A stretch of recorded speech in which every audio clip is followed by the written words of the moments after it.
You'll be fine going to the hospital alone, right? I swear I'll send you straight to hell. My name is Lisa, and I'm currently 9 months pregnant. It's my first time giving birth, so while I'm filled with anxiety, I feel truly blessed about welcoming a new member into our family. My husband David is a white-collar worker and has weekends off. However, he doesn't offer much support around the house or help with shopping. This is because he usually goes back to his parents' home on weekends.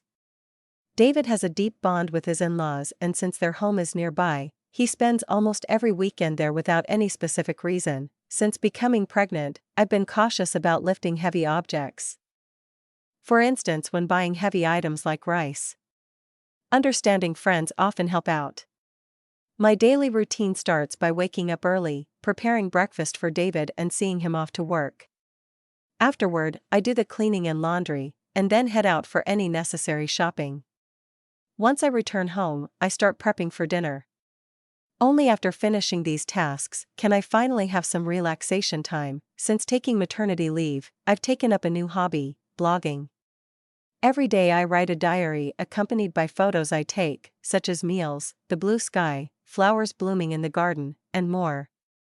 Many friends and acquaintances leave comments, and these moments of journaling have become small daily joys for me. One evening, as I was preparing dinner, my husband returned home as usual. He carelessly placed his bag and jacket on the sofa, and I tidied them up, hanging them on a coat hanger. "Welcome back. I made hamburgers for dinner. I'm going to take a bath," I said, responding curtly. He headed straight for the bathroom. 3 years have passed since we got married, and there has been little kindness or consideration from him. I occasionally wonder if this is truly what a marital relationship should be like, but I've resigned myself to it. When David returned in his pajamas, I handed him a drink. "Where's the beer?" he asked, glancing at the bar. "I'm sorry, I forgot to buy it today." "I'll get some tomorrow." "Seriously, go to the convenience store now." His demeanor changed immediately, and he spoke with evident anger. I was irritated. Why was he asking his pregnant wife to do this? If you want it so badly, why don't you go get it yourself? It's hard for me to move around with this big belly. At that moment, he became even angrier and started shouting, "You're the one who forgot to buy it. It's your job to fix that mistake. Just because you're pregnant doesn't mean you get special treatment." My mother always said it's important to keep moving for the sake of health. Knowing that he doesn't calm down easily when he's angry, I reluctantly decided to go to the convenience store. Once I arrived, I bumped into Sarah, a neighbor. "Oh, Sarah, good evening." "Good evening, Lisa. Did you forget to buy something too?" "I ran out of sauce as I came here." Sarah's cheerful voice slightly lifted my spirits. "My husband really wanted beer and he told me to buy it. Why didn't he just go himself?" That's what I said, but it didn't get through to him. "It sounds like you're having a tough time, Lisa." After walking together for a bit, Sarah and I parted ways at a crossroad. When I returned home, David was lounging on the sofa watching TV, having not even cleaned up after dinner. "Why did it take you so long? What were you dawdling around for? Give me the beer." David's disgruntled voice and his insensitive remarks made my heart ache. However, I handed him the beer without a word and began cleaning up after the meal. How could he say such things to me, especially when I'm pregnant? I felt the urge to retort, but I didn't want another shouting match, so I remained silent. Afterward, I had my dinner, took a relaxing bath, and headed to the bedroom. The next morning, David acted as if nothing had happened. It seems he's the type to forget everything after a good night's sleep. However, I couldn't forget his words from the previous night, and I consciously ignored him. "Why are you making that face so early in the morning? Don't take it out on me. I'm heading to work now, so be a bit considerate. You know the importance of appreciation, right?" Due to what he said, I was filled with the urge to retort, "That applies to you, doesn't it?" But out of shock and disbelief, all I could do was sigh deeply and see him off. "Be careful, I won't need dinner tonight. See you." Without any explanation, David left in a hurry. After seeing him off, I took care of household chores and went shopping as usual. However, since David mentioned he wouldn't be having dinner, I decided to prepare something simple just for myself. Then, as I was about to start my meal alone in the evening, I heard David's unexpected return and rushed to the entrance. "I'm back, thanks for your hard work, but you said you didn't need dinner today, right?" "Yeah, but my drinking party got cancelled. I'm hungry." "You have something to eat, right?" "Well, I only prepared a meal for myself today." Upon hearing this, David's face contorted with anger. "Didn't you even consider the possibility I might come back?" "This is unbelievable." Saying that, he moved to the dining table, and upon seeing the dinner I prepared, his mood worsened. "What do you call this a meal? I seriously question if you're properly doing your duties as a housewife. Don't waste the money I'm working for." I quickly prepared something for myself. "Please don't get mad like this, maybe you should learn proper cooking from my mom. Honestly, I've always found your cooking lacking." Again. He always compares me to his mother. Doesn't he realize how hurtful these comparisons can be? "I can't eat this. Go buy something." Hearing this, my heart sank further. What does he think of me? It's already night and I've taken a bath. "Can't you go buy it yourself?" "Forget it. You forgot to buy beer yesterday, didn't prepare dinner today. It's so frustrating.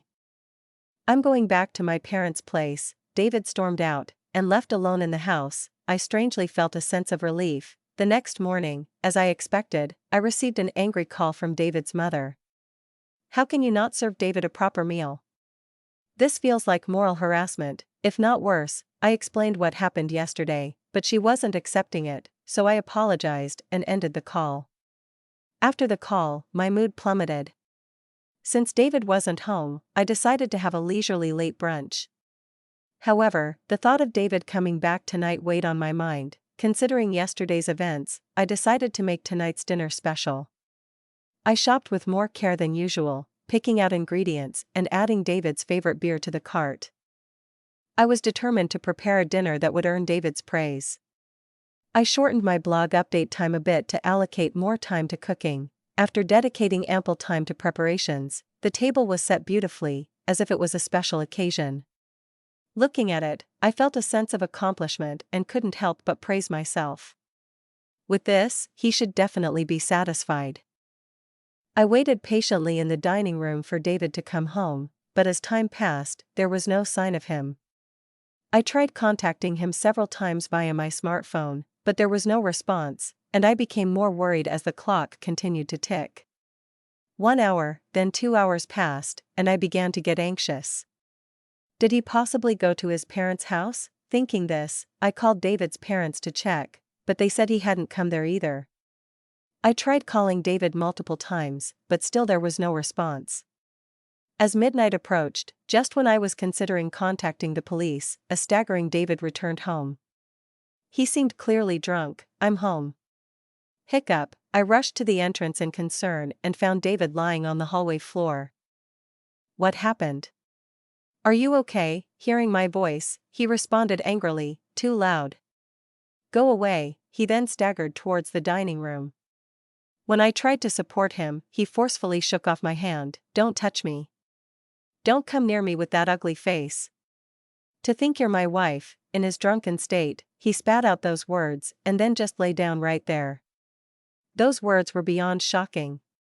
Why? Why can't he consider others' feelings? His remarks hurt me deeply, and I was filled with thoughts of maybe he no longer sees me as family. Tears welled up in my eyes. I put so much effort into cooking. It was all for nothing. With that thought, I had my dinner alone and enveloped in loneliness. The next morning, David woke up as if nothing had happened. "My head hurts.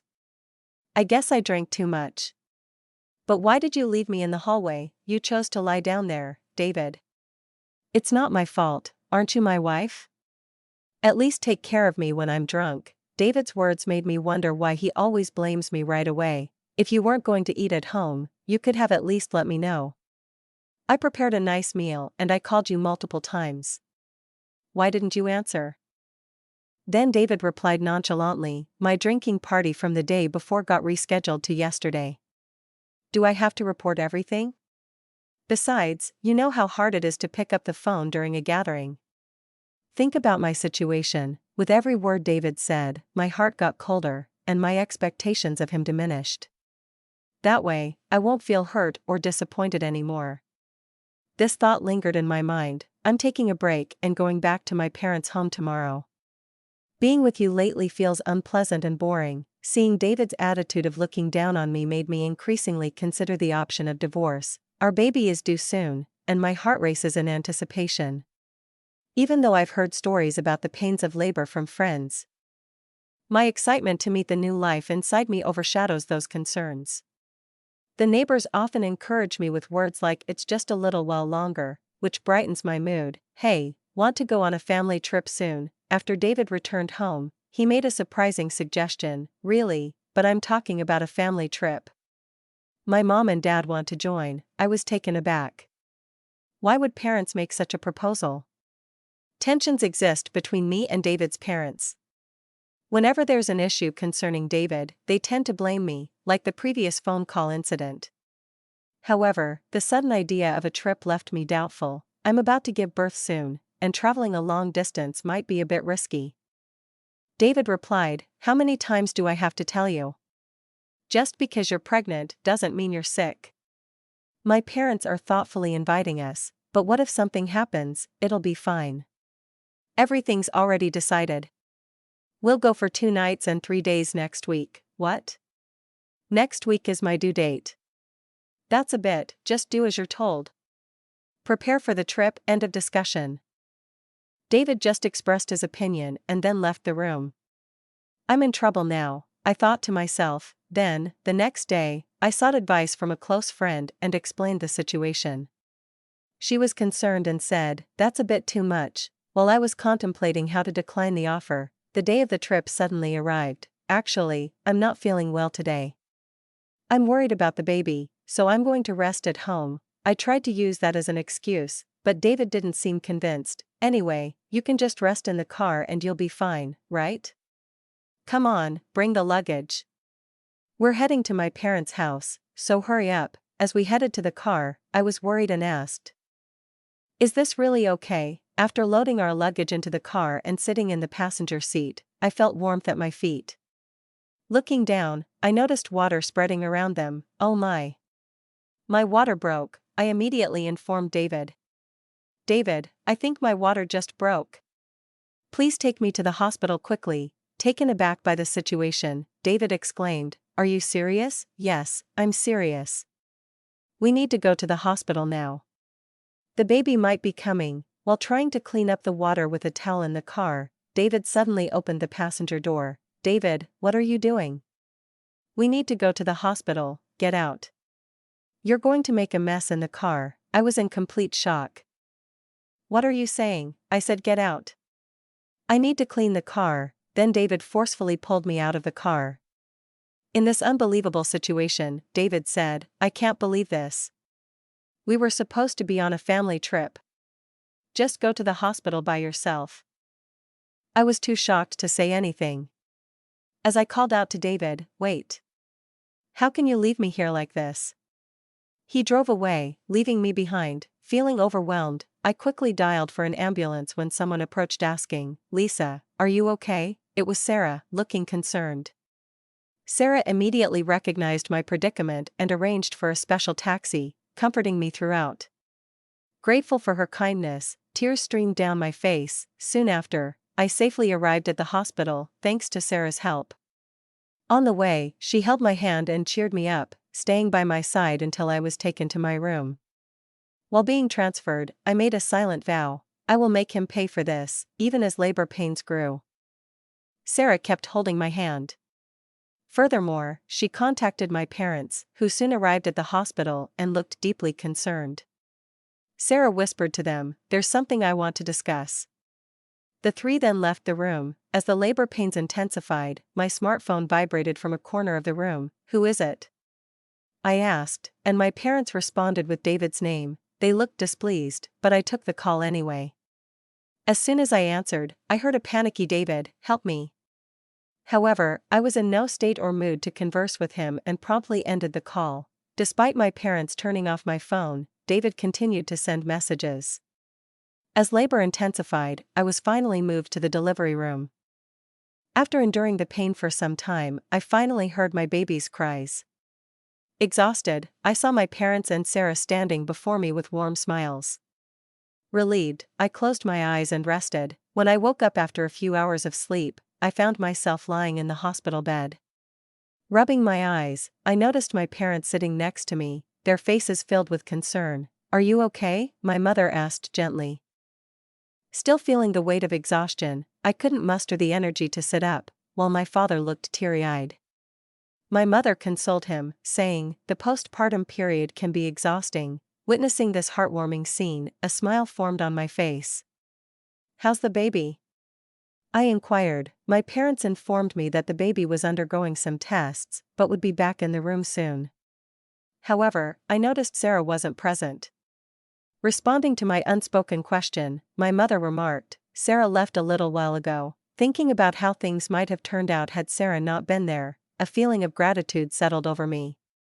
I made a promise with my parents that after being discharged, I would visit Sarah to express my gratitude. Turning on my smartphone to inform my friends about the birth, I was met with an overwhelming number of missed calls, mostly from David. The sheer number left me momentarily stunned, but I felt no hope or expectation from his calls, so I closed the notifications without hesitation. One of my friends visited the hospital room to congratulate me on the birth. As she rejoiced and extended her genuine wishes, I opened up about the recent incidents with David. After hearing the story, she expressed both shock and anger, half-jokingly saying she'd like to punish him a bit, but she also emphasized that my health and rest were paramount. She chatted with me for a while and then left. My parents, already briefed by Sarah about the whole episode, asked, "What are you planning to do next?" I shared my thoughts about my relationship with David and told my parents I'm considering divorce. They respected my decision and provided their support. Upon my discharge, I planned to stay at my parents' house, where they had prepared a room for me. Meanwhile, David seemed to have visited the hospital, but as I had informed the hospital staff that I didn't wish to see him, he wasn't allowed in. The next day, Sarah came to my hospital room holding a fruit basket. "Sarah, you came!" I exclaimed with delight. "You seem to be recovering well, but remember not to overexert yourself.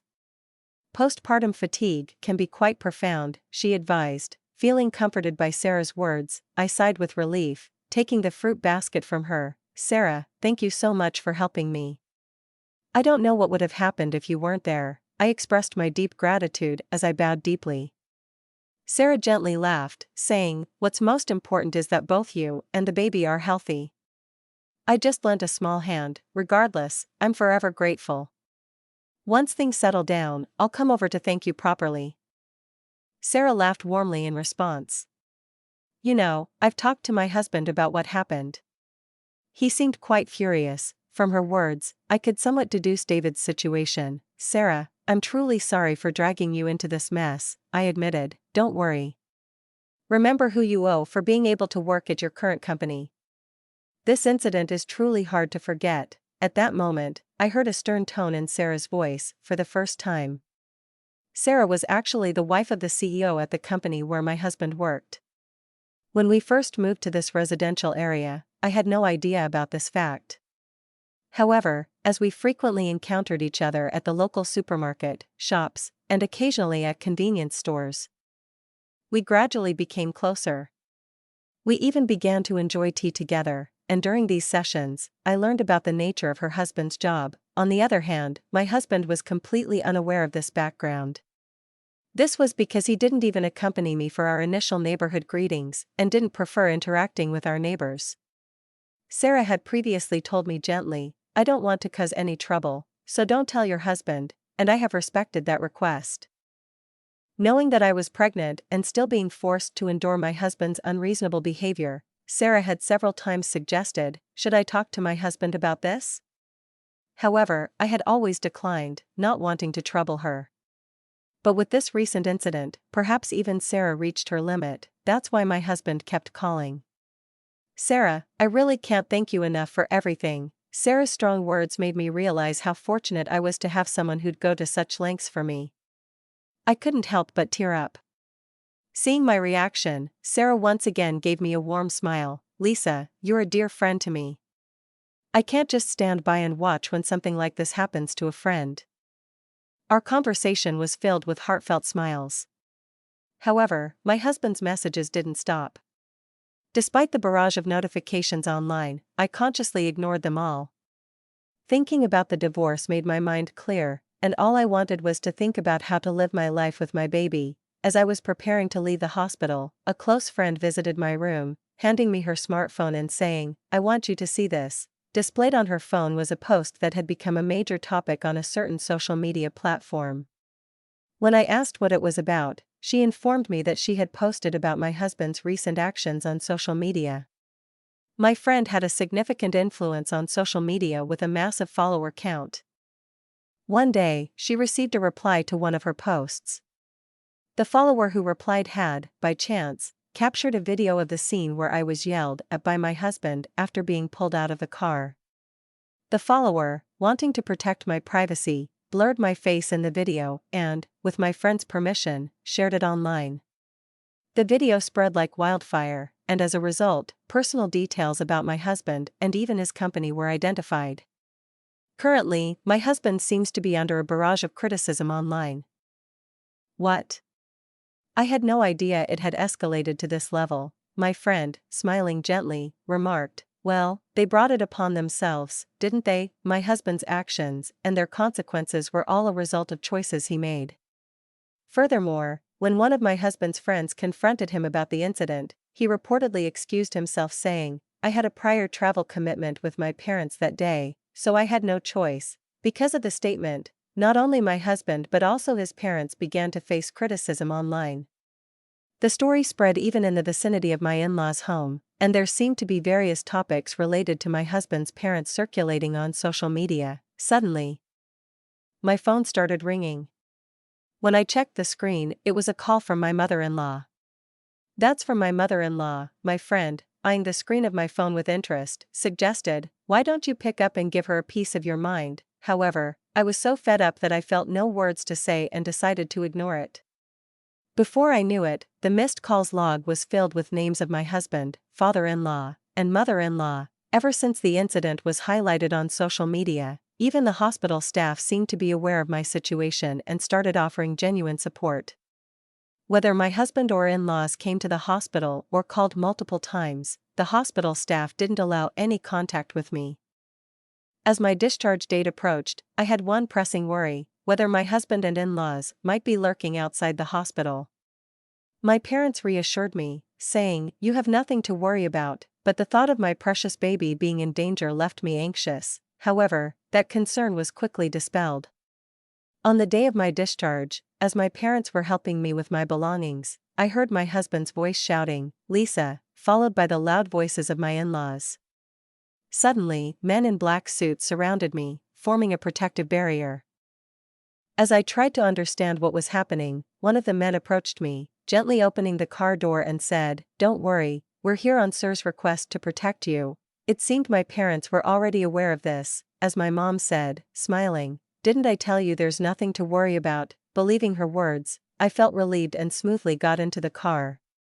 All the while, my husband and in-laws, overwhelmed by the presence of the bodyguards, couldn't come any closer. I can't find the words to express how grateful I am for Sarah supporting me like this. The only thing occupying my mind was how to reciprocate Sarah's kindness. My parents felt the same, saying in unison, "We have to find a way to show our gratitude to Sarah." Although my new life began smoothly and pleasant days continued, the contacts from my husband and in-laws never ceased. I mailed them the divorce papers, but there wasn't even a hint of acceptance. One day, my in-laws called our home.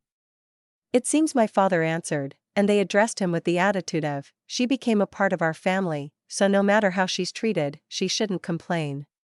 When my father angrily retorted to their statement, it seems they were taken back and quickly hung up. While discussing how to handle this with my parents, I decided that seeking professional assistance was the best course of action and resolved to consult a lawyer. Coincidentally, my father was acquainted with a lawyer. And when we explained our situation, he graciously promised to help. I informed the lawyer about the video circulating on social media and detailed past events. When the lawyer reached out on our behalf, my husband was initially taken aback. However, over time, he became defiant. "We'll solve marital issues ourselves." "We don't need a lawyer," he argued in a flared tone. However, the lawyer calmly responded, "I'm acting upon Lisa's request. Any future communication should be directed to me. It's up to Lisa, my client, to decide whether or not she wants to involve a lawyer." My husband was at a loss for words. Though initially refusing to divorce, when mediation and the possibility of a court case were suggested, the word court seemed to shake him, and he reluctantly agreed to the divorce. "I have no interest in the child and have no intention of seeing them in the future, so I don't see why I should pay child support. As for property distribution, I did nothing wrong," he claimed irrationally. The lawyer calmly explained from a legal perspective, but my husband still seemed unconvinced. "In that case, it seems we'll meet in court," the lawyer suggested. My in-laws, who were listening nearby, appeared to panic and immediately agreed. When I was informed of this by the lawyer, I was shocked that I had ever married such a man. I had been communicating with Sarah since returning to my parents' home, and when I told her about the recent events, she playfully and gleefully suggested, "How about seizing your ex-husband's retirement pay? Garnishment is one way, right?" Feeling overwhelmed by Sarah's astuteness, a while later, I was contacted by the lawyer, who conveyed that my husband wished to apologize in person. Wanting a satisfactory conclusion, I agreed to converse over the phone under the supervision of the lawyer. The day of the scheduled call arrived. On that day, I was accompanied by my parents and the lawyer. From the other end of the line, I heard, "Finally, you answer. Apologize now, and I'll forgive you. So come back home, let's be a couple again. The house is a mess, I might lose my job, and everyone's looking at me coldly. All of this is your fault, so take responsibility." He continued to bombard me with accusations. Without being overwhelmed, I calmly chose how to react. When he said, "See? You can't even reply properly. Truly a woman with no redeeming qualities," I finally responded, "Just so you know, this conversation is being recorded. I'll keep it as evidence. Goodbye." Hearing this, my husband's voice revealed his shock. "Wait, you recorded it? That's not fair." I was joking. "I'm sorry. I can't live without you. Let's start over. We truly loved each other, right? I promise I'll try harder from now on." After hearing those words, I immediately hung up the phone. With the recorded David in hand, I handed it to the lawyer and asked, "Can you utilize this audio as evidence?" Shaking his head in disbelief, the lawyer remarked, "He truly is an incorrigible man. My parents, feeling the same as me, have firmly decided to sever ties with him." Seeing his behavior filled them more with astonishment and disappointment than anger. At some point, I realized I was slightly enjoying this drama, clinging to the little devilish side of me that emerged. The divorce procedures with my husband concluded smoothly. Both the property distribution and child support agreements went forward without a hitch, and the turmoil began to subside. Due to the information Sarah shared with her husband, the president of my ex-husband's company, he was promptly disciplined.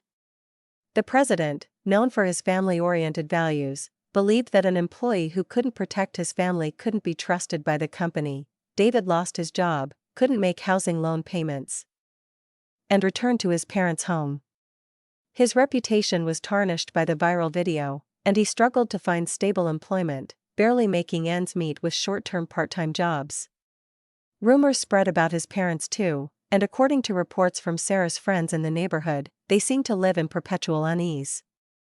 The cold societal judgment they faced, which exceeded my expectations, made me think that, surprisingly, this ostracization might be harder for them than any legal repercussions. With most matters settled and my health recovering, my parents, my baby, and I visited Sarah's home to express our gratitude.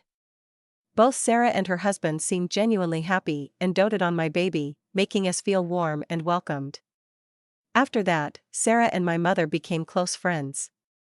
Similarly, Sarah's husband and my father got along very well, and our families grew close. Furthermore, Sarah and her husband's son was around my age, and to everyone's surprise, our relationship began to develop in an unexpected direction. A few years later, the idea that I might actually become a part of Sarah's family was something no one could have ever predicted. Life truly is full of surprises. Thanks for hearing my story to the end. Let me know in the comments what do you think and how would you react in my position. Be sure to subscribe to our channel and never miss another story. Thanks, and until next time. Bye.